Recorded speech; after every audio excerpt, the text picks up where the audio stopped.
I'm Sadish Sharan, son of Rajendra, here to present about the topic 6, question 3. There is a need for law prohibiting sexual harassment in Malaysia.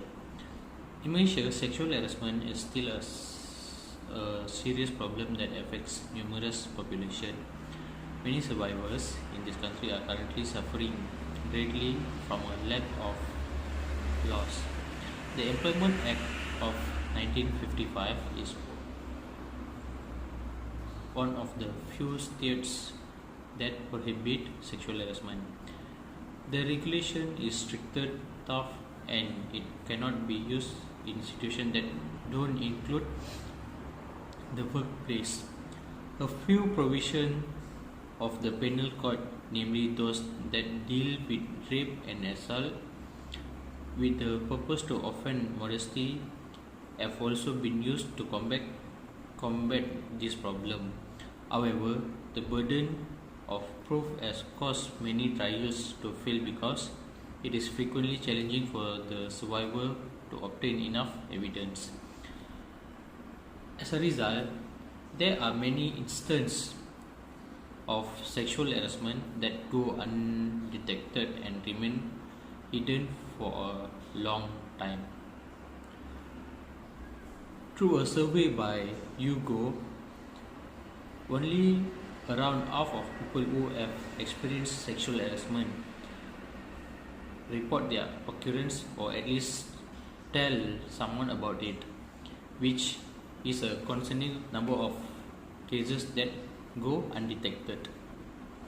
This is why it is crucial for Malaysia to approve the anti-sexual harassment legislation, which will ideally spark a decline in sexual harassment cases in the near future. Thank you. That's all.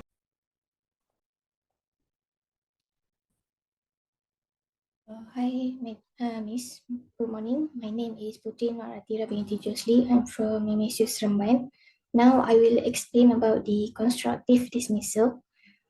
Based on Malaysian Act, Industrial Relation Act 1967, which is IRA, constructive dismissal can be defined as an act of employee terminating his employment due to breach of contract committed by the employer. Additionally, this situation can be described where the employee feels that the employer has done something wrong under the employment contract, which leaves the employee with no other choice but to resign from the company. So even if there is no dismissal or sudden termination of employment by the employer, it may result in unfair dismissal in accordance with Section 20 of the IRA 1967. In addition, there's a case that we found was the Court of Appeal, which is between Anwar Abdul Rahim and Bayer Sidin Berhad.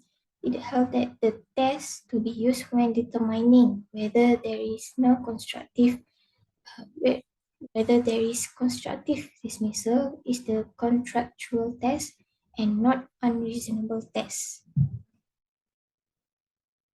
Actually, our courts have repeatedly stated that the correct approach in deciding whether constructive dismissal has occurred is not to ask oneself whether the employee's conduct was unfair or unreasonable, but whether the employer's conduct was such that the employer was guilty of breach of the contract or whether he has shown an intention to no longer be bound by the contract. Therefore, the case will discuss further, holding that in order to succeed in a claim for constructive dismissal, because of that, the employer must establish the following below. The first one is that the employer, by its conduct, had breached a term or terms of contract of employment or has evinced an intention to no longer to be bound by the contract. The second one, the breach must be fundamental breach going to the root or foundation of the contract, The third one is the employer must leave in response to the breach and not for some unconnected and ancillary reason. Last one is the employee did not delay too long in terminating the contract in response to the employer's breach, otherwise he may be deemed to have waived the breach. So in conclusion, it is very important and prudent for employees to ensure that all their administrative and HR decisions are fair, reasonable, well planned, transparent, and comply with the terms and conditions of the employee service contract. Actually, this will help to protect the employers from possible claim and action from their employees. At the same time, employees should always know the terms and conditions of their employment contract, beware of any bad treatment by their employers, and defend their rights if they do not want this issue to repeat itself again. That's all for my part. The next presentation will be Ashraf.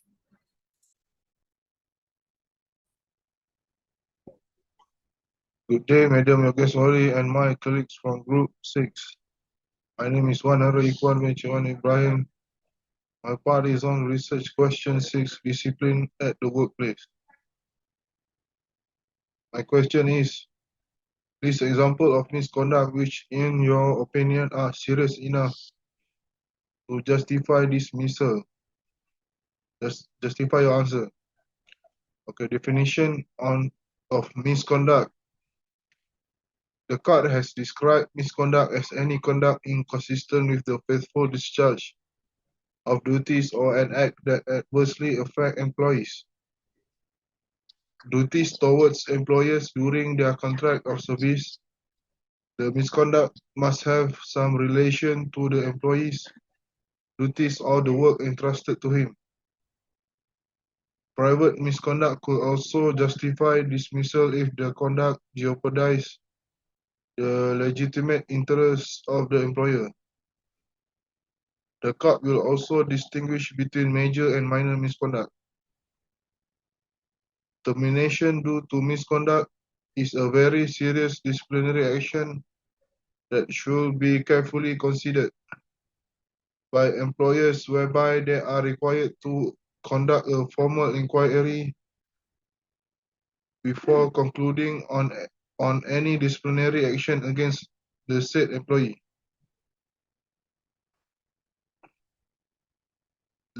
List of serious misconduct. Theft and fraud. Theft and fraud are some of the worst type of gross misconduct that an employee can commit in any organization. It is illegal, immoral, and highly damaging to a company reputation if it leaks out. It can lead to loss of potential customers, legal and financial troubles. There are several forms of fraud, including embezzlement, stealing a credit card, tax evasion, and voter or insurance fraud, as well as stealing merchandise, using company resources for personal reasons, and stealing from co-workers. Violence. Violence is a common type of employee misconduct that occurs in the workplace. It is one of the main reasons companies make clear policies on how employees should conduct themselves at work, and that there is zero tolerance for this type of behavior. In cases of violence, immediate dismissal is often the result. Violence is the threat of physical contact meant to harm another person.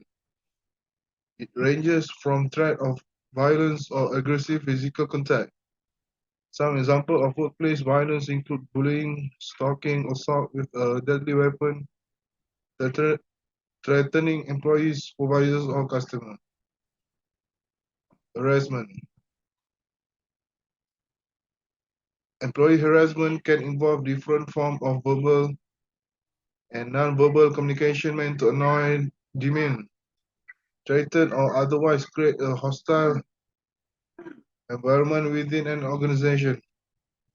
It might involve making threat, sending harassing message or rude comment, or purposely excluding someone from workplace conversation or activities. It also involves unwelcome sexual advances, requests for sexual favors, or other verbal or physical conduct of a sexual nature that an employee finds offensive, or an act that creates a hostile or abusive work environment. Use of drugs and alcohol. Employees may be required to perform their job with a certain level of skill and safety, which might require that they remain sober. When an employee is under the influence of drugs or alcohol on the job site, it can risk accident. This type of misconduct can also pose a substantial threat to the company image in the case of media involvement. Violation of safety protocol. Health and safety regulation protect everyone and minimize the risk of accident in the workplace. This type of misconduct happens in hazardous environment of construction site, but it can occur anywhere. Employees should follow specific safety protocol depending on their roles and the type of work. Those who violate such protocol can put others at risk of injury. Examples include violating federal or local health and safety regulation regarding machinery, watercraft, or equipment usage. An employer must handle misconduct related to safety protocol violation urgently, especially at a construction site. Damage to good and property. Misuse of the property refer to an employee intention or negligent damage, defacing, destruction, alteration, or misuse of any company's equipment, product, or other necessary asset to complete their duty. Example include willfully breaking company property, tampering with equipment or machinery, damaging organization property by misusing it, or intentionally misusing computer system or files. Company often spend a large amount of money to purchase tool or equipment for use in the workplace. Employee misconduct of this type affect the company budget as well as create a significant safety hazard. Breach of confidentiality. Breach of confidentiality. Confidentiality agreement protect information given to an employee or other individual based on trust. When an employee's action involve revealing sensitive information to an individual or organization without disclosing that they are legally obligated to keep it confidential. This is a misconduct. Misconduct can be disclosing detail about company trade secret, financial matter, health information, customer list, or other type of confidential communication. Disclosing personal information without consent and selling private business information to third party for financial gain are considered misconduct. Even if the misconduct is outside office hour and outside company premises, the company can still take action against employees as long as it can be proven that the employee act affected the company's good reputation and will result in present and future losses of the business.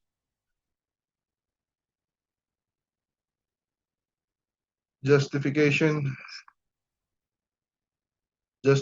on dismissal of misconduct. Employees are responsible for setting the example of what is acceptable in the workplace. Creating a workplace culture where all people are respected and putting in place appropriate policies may reduce employer liability if an inappropriate behavior happens. They must ensure the health and safety of workers in the workplace as far as is reasonably practicable. Employees must take reasonable care for their own health and safety and make sure that their act or omission do not have a negative impact on other people's health and safety. Workplace bullying, harassment, and discrimination can affect staff morale, lead to stress and impact employees' health, increase staff turnover, damage relationship, impact on productivity and profit, may lead to an employee taking action against the employer, causing a financial impact, can damage the organization reputation as well as the reputation of the person whose behavior is in question. Theft and fraud are some of the worst type of gross misconduct that an employee can commit in any organization. It is illegal, immoral, and highly damaging to a company reputation if it gets out. It can lead to loss of potential customers, and legal and financial trouble. There are significant financial implications of not dealing with workplace misconduct, such as reduced productivity. Unchecked and severe workplace misconduct by employee result in a loss of employee morale, the development of a culture of apathy and negativity, and decreased productivity on the part of the company. A major consequence of employee misconduct is low team morale and low productivity. Moreover, employees who are experiencing conflict are more likely to show signs of stress and other illnesses.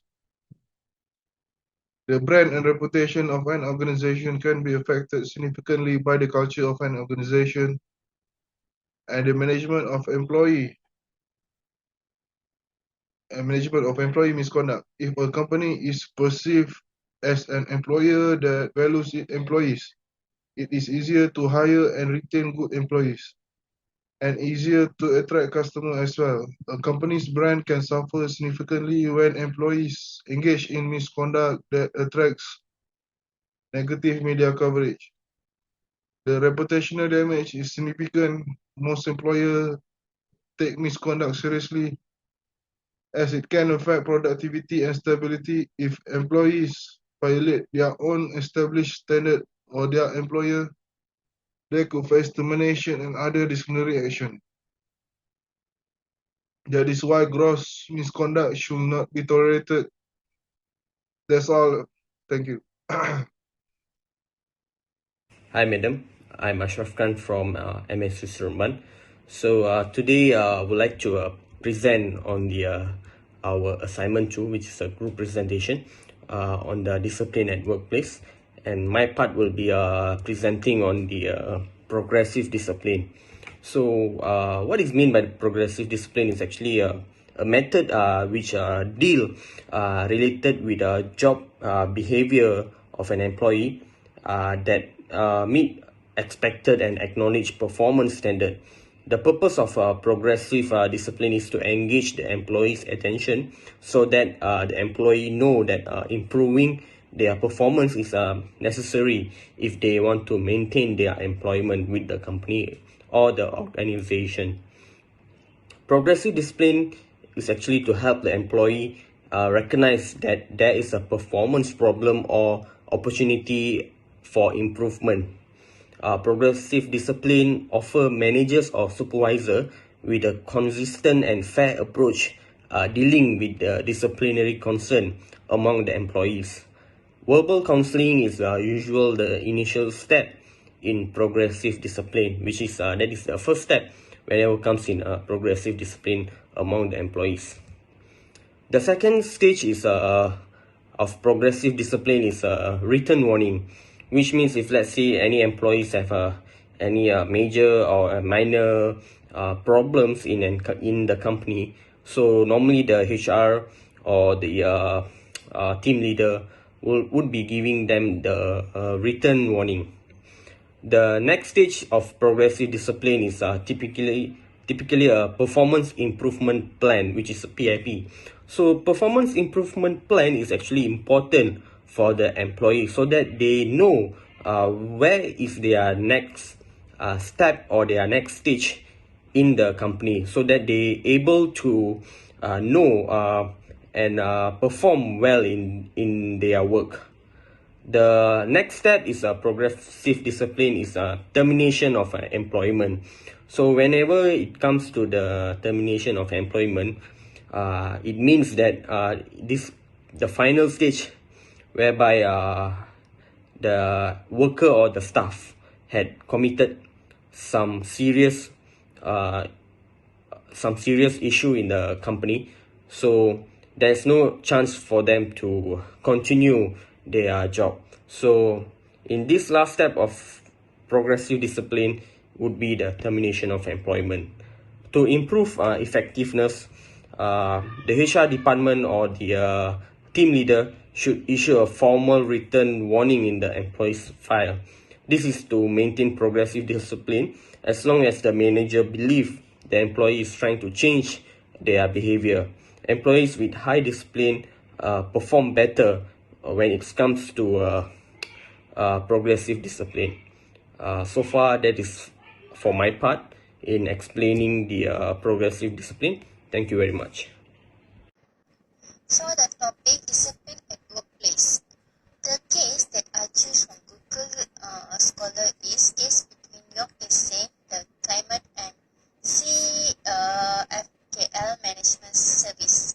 The climate started work on 2nd of April 2018 and before become a permanent employer, she had to complete a 6-month period for her confirmation. The employee beginning paid 2,600 per month as a basic. As of the 11th of October, the company had the offer announced for the hearing, which is take place on November 1st, 2018 with a wages increases of RM100 ringgit or RM2,700. He pay increases by RM400 per allowance from the employer on January 28, 2019, making it 3,000 ringgit of Malaysian money from 1st of March. The claimant claimed the company valued her performance and needed to her number of situations. She also claimed that a complaint when she was managing director, Ms. Chang Feng, giving her last minute duty to a commission in the office. During her commission responsibility assist by the organization, the business has disciplined the renewal of her with a vacation to Melbourne, Australia from 2019 to September 4th of 2019. The company, which is include the climate of resolve the agreement for the trip. During the person corners, the climate authority withdrew herself for joining the group on the vacation on August 11. In the email, she informed that company of her decision to be cancelled the trip and asking them to return her passport. She was apprised of this harassment the following days, on August 12th, by the management director. She is later come conservation dismission and submitted a resignation as an audit and account society on 2019. From the case, the court inflation that the coroner at the post quickly her job August 19, 2019. According to the court's inflation is the both side of the situation. The claimant is extremizing her depression on the last part for this assignment is conclusion. The summary, the content of this paperwork including a research topic which is discipline at workplace. This assignment focuses on the workplace discipline and dismissal process and procedure in general from a legend expectation, such as sexual harassment in Malaysia, qualification Malaysia program discipline miscommunicated and the case